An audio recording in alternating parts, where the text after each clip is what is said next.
And the day's headlines. A dark stain on South Korea's judiciary system. Yang Sung-tae, a former Chief Justice on the Supreme Court, is arrested. He faces charges of abusing his authority to lobby the previous Park Geun-hye government.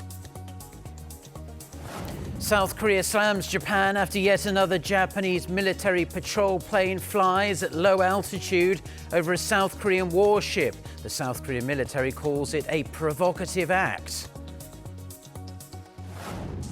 Plus, we're about to hear from South Korea's central bank on whether it's going to raise, freeze or lower the nation's key interest rate. We should have that decision within the next 10 to 15 minutes, so stay tuned. We start, though, with the unprecedented arrest of a former Supreme Court justice. Yang Sung-tae becomes the first Chief Justice of the nation's top court to be in so much legal jeopardy that he's behind bars right now. He faces dozens of charges, mostly related to abuse of his authority. Che Si-young starts us off. The ex-chief of South Korea's High Court is the first top-level official in the nation's judiciary, sitting or former, to ever be arrested and imprisoned. In the early hours of Thursday morning, the Seoul Central District Court issued its arrest warrant for Yang Sung-tae, who was waiting for the court's decision at the Seoul Detention Center in Gyeonggi-do Province. The 70-year-old faces over 40 charges, most of which are related to abuse of power. He is accused of using trials as bargaining chips in his dealings with the former Park Geun-hye government to achieve its long-envisioned plan of establishing a separate court of appeals and creating a blacklist of judges who opposed his plan. These trials include ones filed by Korean plaintiffs against Japanese firms that forced them to work for little or no pay during World War II. Explaining his decision to issue the arrest warrant, the judge at the Seoul Central District Court said the allegations against Yang were clear and serious, and there are concerns he may destroy evidence. During the arrest warrant review, prosecutors presented more evidence showing Yang was not merely engaged in the alleged crimes, but actively coordinated them. Yang defended his rightful exercise of power and placed blame either on subordinates or memory lapses.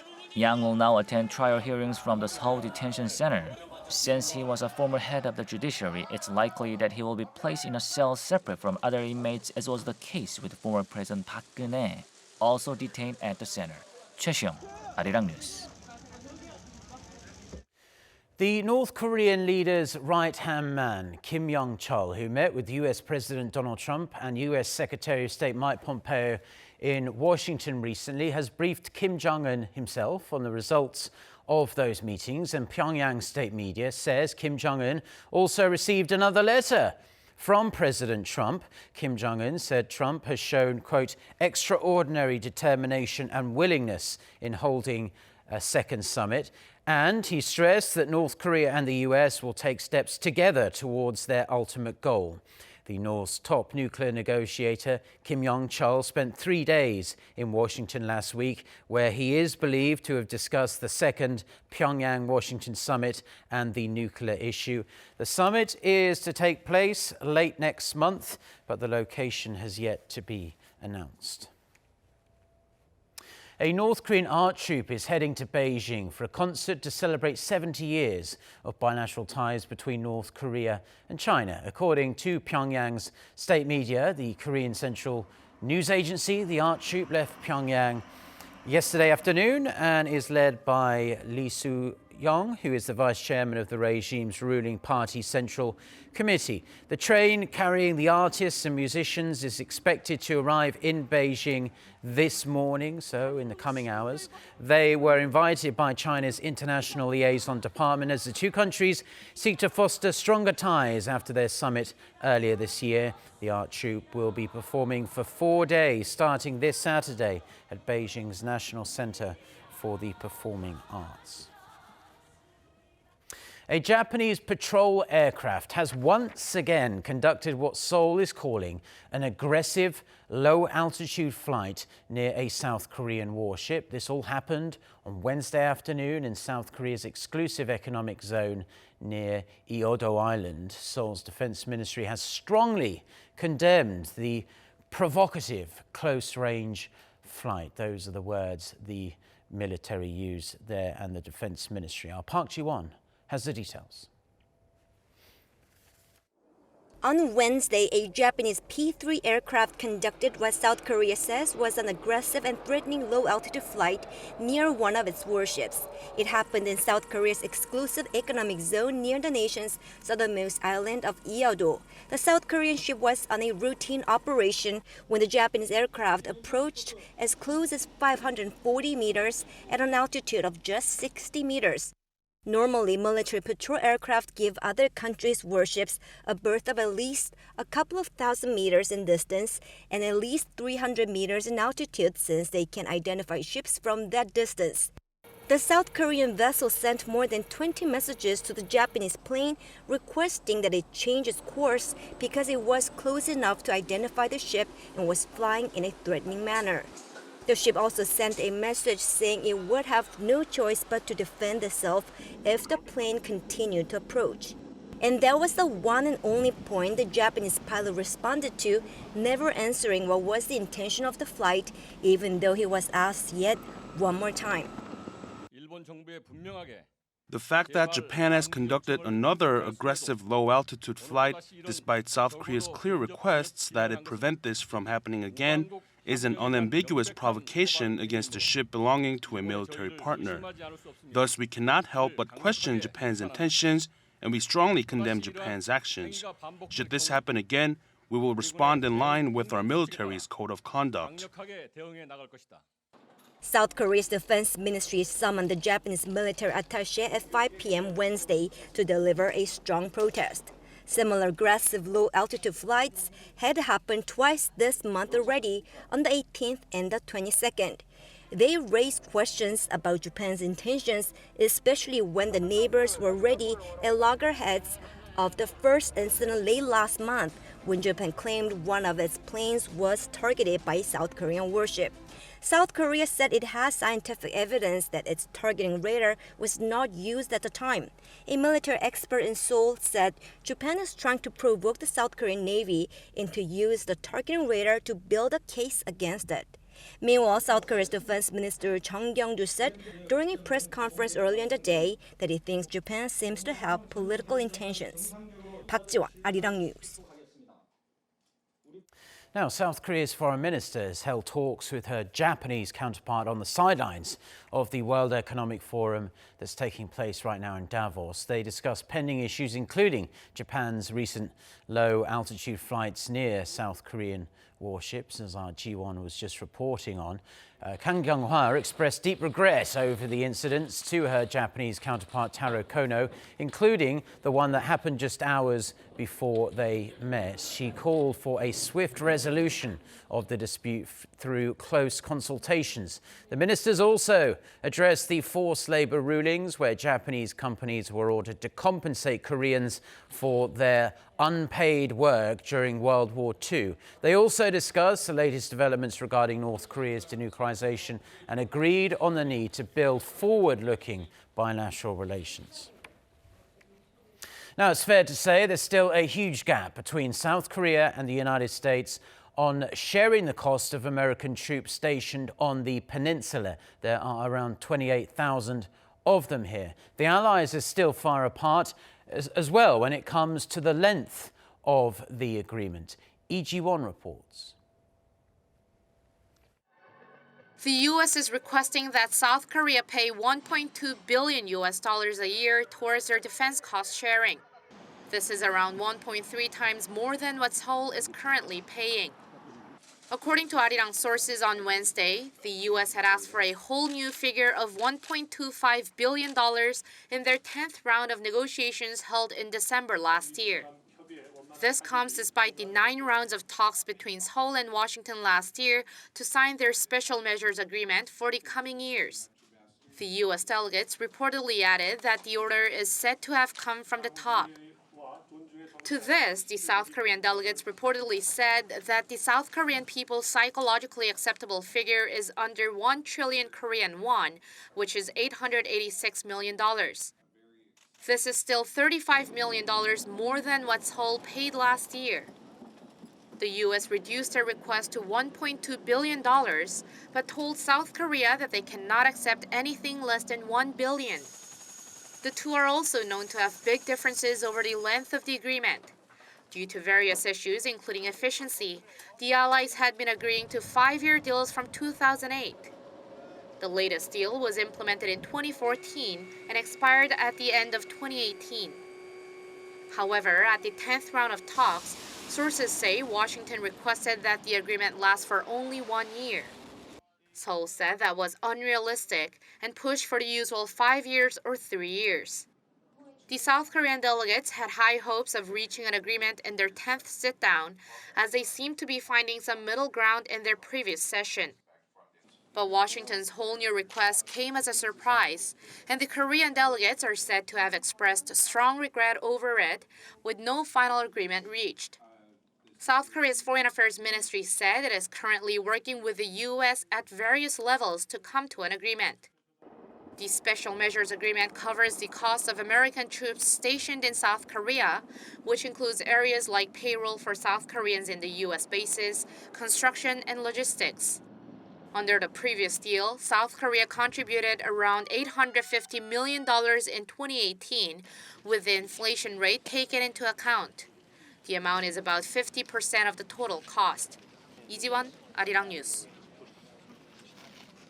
Now, a new report shows South Korea was one of the world's top 10 largest spenders in terms of defense costs in 2017. South Korea was also the third biggest importer of U.S. weaponry from 2008 through 2017. Kan Hyung-woo reports.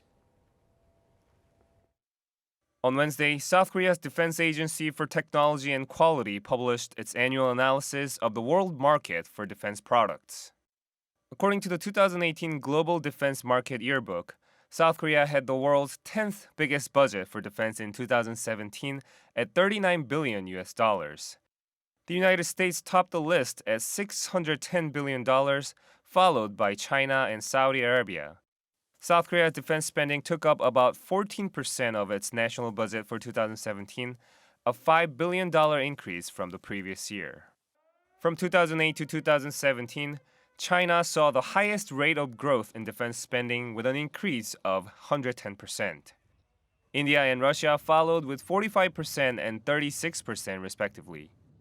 The world's biggest arms exporter over that period was the U.S., selling $90 billion worth of weapons.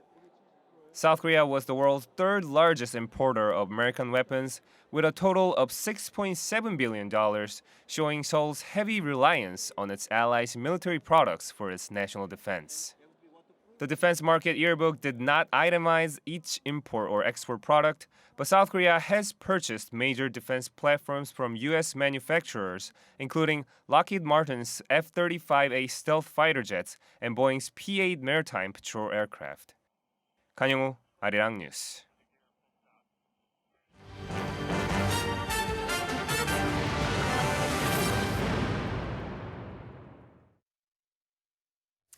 So we promise you in the headlines, and we have this news just coming in. The Bank of Korea has kept its benchmark interest rate unchanged at 1.75% for January. This at the central bank's first monetary policy meeting of 2019. The BOK opted to stand pat after raising the key rate by 0.25 percentage point for the first time in about a year in November of last year. We will have many more details on this during our next newscast at noon Korea time.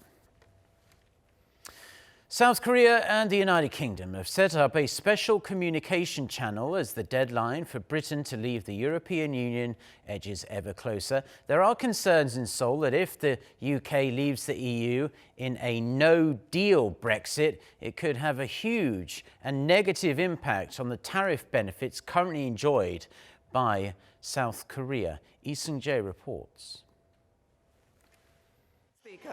Earlier this month, Britain's House of Commons voted 432 to 202 against Prime Minister Theresa May's plan for taking the UK out of the EU. If the country leaves the EU with no deal on the March 29th deadline, South Korea could face a significant impact on tariffs under its FTA with the EU. South Korea's Ministry of Foreign Affairs revealed on Wednesday that a Korea-UK Director General meeting was held in London to discuss ways to cooperate on bilateral relations.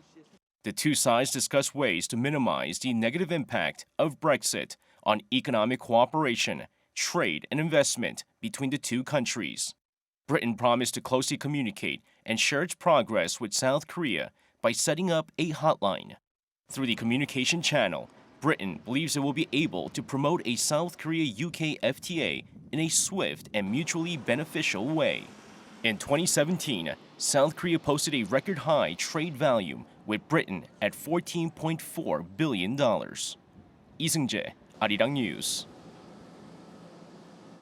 Now, China is strongly urging the United States to drop its request that Canada extradites a top executive of its tech giant Huawei. Many fear the conflict may reignite trade tensions between the two economic superpowers. Kim Hyo-sun tells us more. The U.S. has requested Canada to formally extradite Huawei executive Meng Wanzhou, who is currently detained in Canada after being released on bail last month. The U.S. Justice Department stressed it will continue to seek the extradition and it will submit the formal request by the end of this month, the deadline set by the U.S.-Canada extradition treaty. China is demanding the U.S. stop the move, saying Washington is suppressing China's high-tech companies. In fact, it's a kind of technological bullying behavior, and its real purpose is very clear to everyone: to do anything possible to suppress China's high-tech enterprises and curb China's legitimate right to development. Many are concerned the case may exacerbate Washington-Beijing relations, which has improved with the trade negotiations following the simmering trade tensions between the two countries.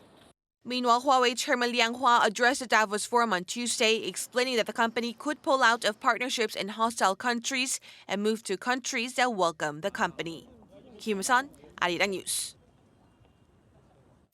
White House economic advisor Kevin Hassett has expressed optimism over a possible trade agreement between the United States and China, saying he believes the two sides could even reach a deal by the March 1st deadline. He was speaking to CNN on Wednesday, and Hassett said that he's, quote, confident an agreement will be reached, adding that talks are moving forward. He pointed to the recent decline in China's economic growth and believes a new deal would be a big potential gain for China.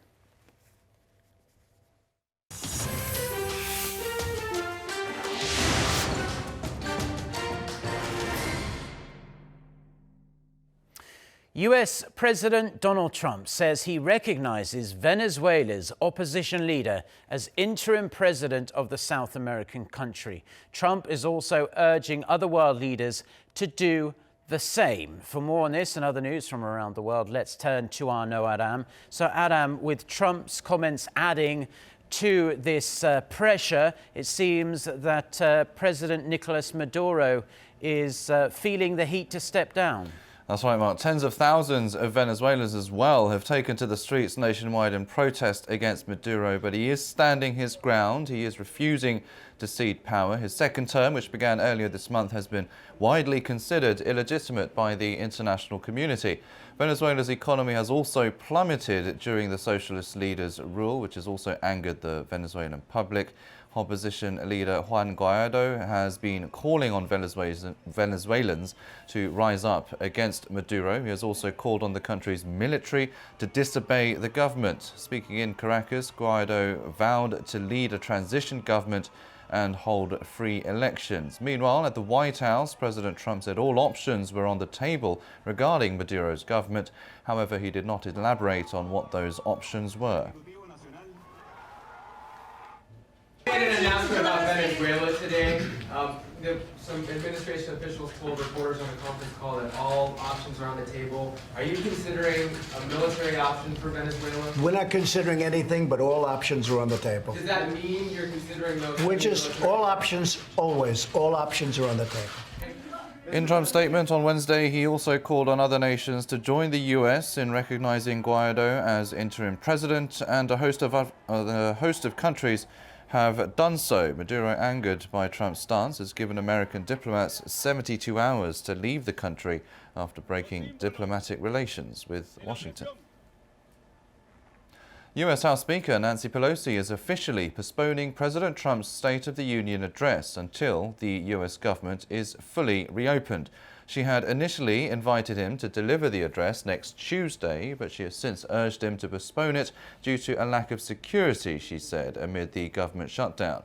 She wrote a letter to Trump on Wednesday saying the House would not consider a measure authorizing the speech for now. The move came just hours after President Trump notified Pelosi that he was planning to deliver the speech in line with her original invitation. Trump said he was not surprised by Pelosi's reaction and that he would respond to Pelosi in a timely manner. I'm not surprised. It's really a shame what's happening with the Democrats. They've become radicalized. We'll have to respond to it. We'll respond to it in a timely manner. Thank you very much, everybody. Italy's populist government has come under fire for ousting migrants from the country's second largest reception centre. The evictions follow a controversial reform of Italy's migrant reception system, spearheaded by Interior Minister Matteo Salvini. Dozens of migrants have been forced to leave the reception centre near Rome, with more than 400 others to be evicted before the centre's closure at the end of the month. The centre's staff and opposition MPs have lashed out at the move, with some of them trying to block one of the buses carrying the ousted migrants.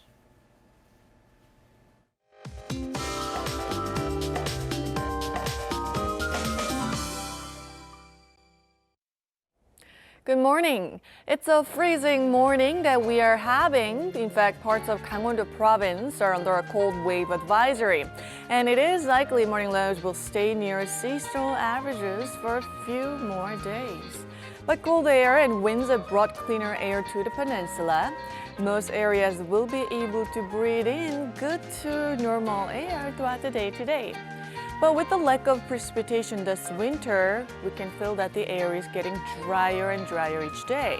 And the eastern parts of the country are dealing with especially dry conditions. Well, dry weather alerts are released when the dry conditions strongly increase the risk of fires breaking out. So let's all be extra careful with anything that could cause a spark. This afternoon, daily highs will range between 4 and 10 degrees Celsius. And clear blue skies will shine down on us throughout the day today. That's Korea for you, and here's international weather for viewers around the world.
Well, that's all the news we have for now on this Thursday morning here in Seoul. Do make sure you stay tuned to Arirang TV. Always plenty of things coming up. And we'll have our next newscast at noon Korea time as well with our very own Lee Ji-yoon. So until then, goodbye.